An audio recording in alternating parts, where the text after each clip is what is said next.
Ya.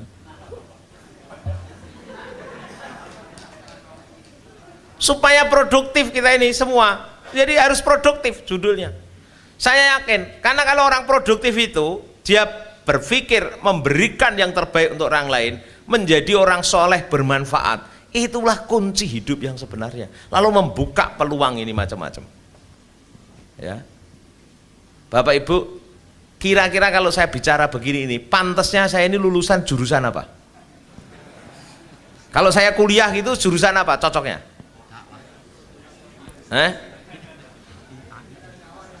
Jurusan apa coba? Jadi ketika saya ceramah di ITB, saya ceramah di beberapa kampus soal ekonomi, soal politik, semua bertanya, Bapak ini lulusan apa? Begitu saya beritahu, saya lulusan IAIN jurusan bahasa Arab. Kaget, loh masa? Iya, saya ini lulusan bahasa Arab IAIN. Itu jurusan yang dulu di Malang paling sulit lulusnya. Nah karena saya mau jualan, karena paling sulit itulah saya pilih. Supaya kalau lulus dianggap orang pinter gitu.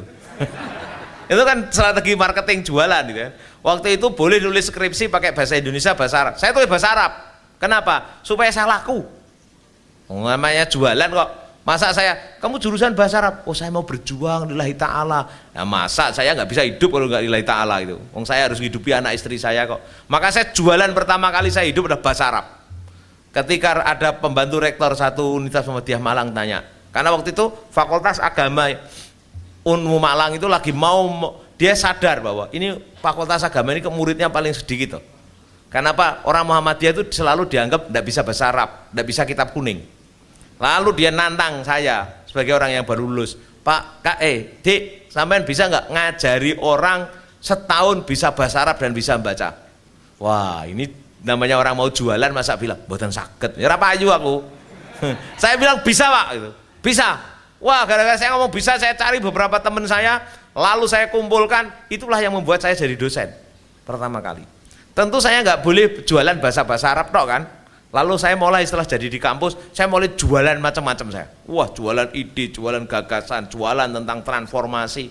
Lalu saya lama-lama kan dapat kepercayaan jadi rektor. Begitu jadi rektor, saya jualan lagi. Saya jadi rektor, saya jualan. Gimana ya menjual kampus? Ada produk sampingan saya jualan manajemen strategik dan team building. Kenapa? Karena saya akhirnya belajar manajemen strategik dan kemudian bagaimana membangun team building. Bapak Ibu boleh percaya, gaji saya, pendapatan saya jadi rektor dengan jualan manajemen strategik dan team building itu lebih besar manajemen strategik dan team building itu. Itu pula yang membawa saya akhirnya ke Lion Air. Jualan. Dan Bapak Ibu, ini ada rahasia pribadi saya.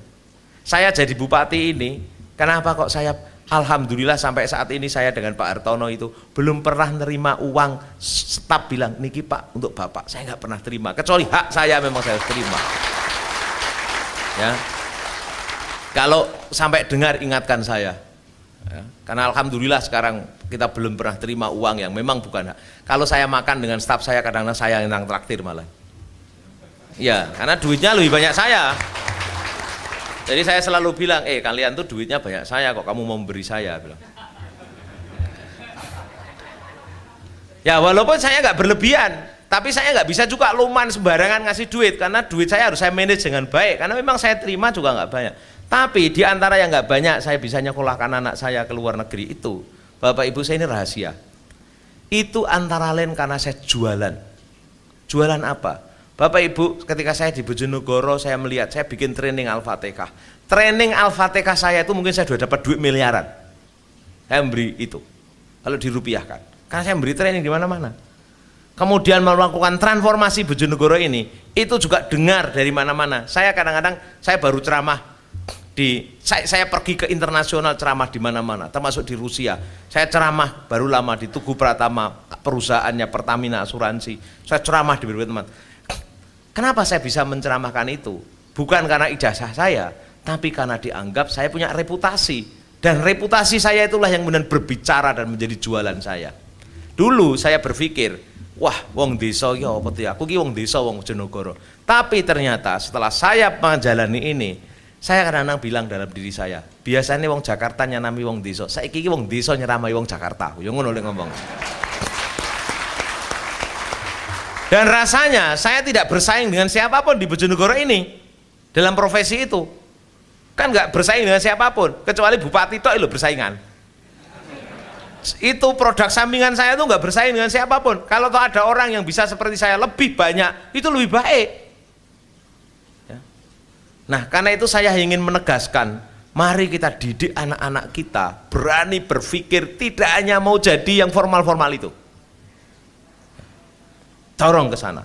Tanah kita terbatas, tanah kita berat, kita akan mengalami persaingan yang keras dalam hidup ini, tapi anak-anak harus kita persiapkan, dan itu judulnya adalah ilmu, akhlakul karimah, semangat untuk mandiri, semangat untuk memberi dan menjual supaya dia bisa produktif. Terakhir, mari kita terus berta'awun, saling bekerja sama, saling berkontribusi, saling membantu, dan sangat terbuka Pak Amin di sini ini, karena Bakas Bank juga biasanya sangat terbuka. Mas Pitono tahu kita biasanya rundingan bareng-bareng, ini ada Gus Huda, makanya tidak aneh kalau di sini apa saja ada FKUB, ada MUI, kita sama-sama, karena memang kita dibikin sangat terbuka untuk saling memberi dan saling berkontribusi, tidak ada yang ditutup. Ngeresmekno gereja ya mbek kiai ngono gini gitu. Ya, saya kira itu Bapak Ibu, terima kasih. Mudah-mudahan kita semua selalu dirahmati oleh Allah dan kita produktif untuk berjuang membangun negeri, membangun rakyat, dan itulah ibadah kita kepada Allah Subhanahu wa taala. Kurang lebihnya mohon maaf. Akhirul kalam. Wassalamualaikum warahmatullahi wabarakatuh. Pembukaan secara resmi ditandai dengan pemukulan gong. Mohon berkenan Bapak sekarang Ketua. Maju kita pukul gong bareng-bareng. Iya. Mohon para Bapak, undangan Bapak MUI. Ini dipukul berapa kali? Terserah Bapak Bupati, Pak. Bapak dipukul Polres 5 kali rukun Islam. Iya.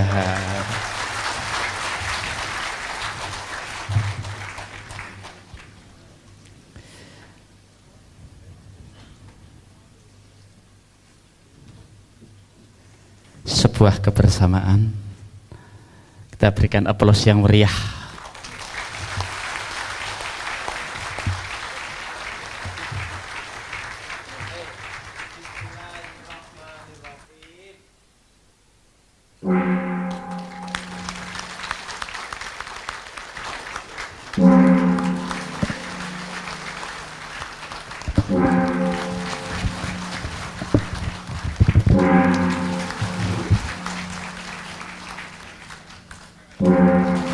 Alhamdulillah. Dilanjutkan foto bersama seluruh bapak-bapak yang ada di mimbar, Bapak Bupati, Bapak Wakil Bupati, Bapak Ketua Umum MUI. Iya.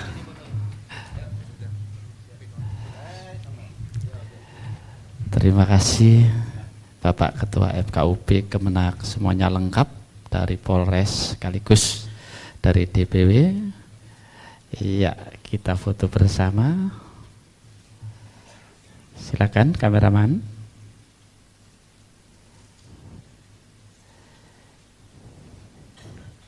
Iya, tepuk tangan yang meriah Bapak-bapak kita.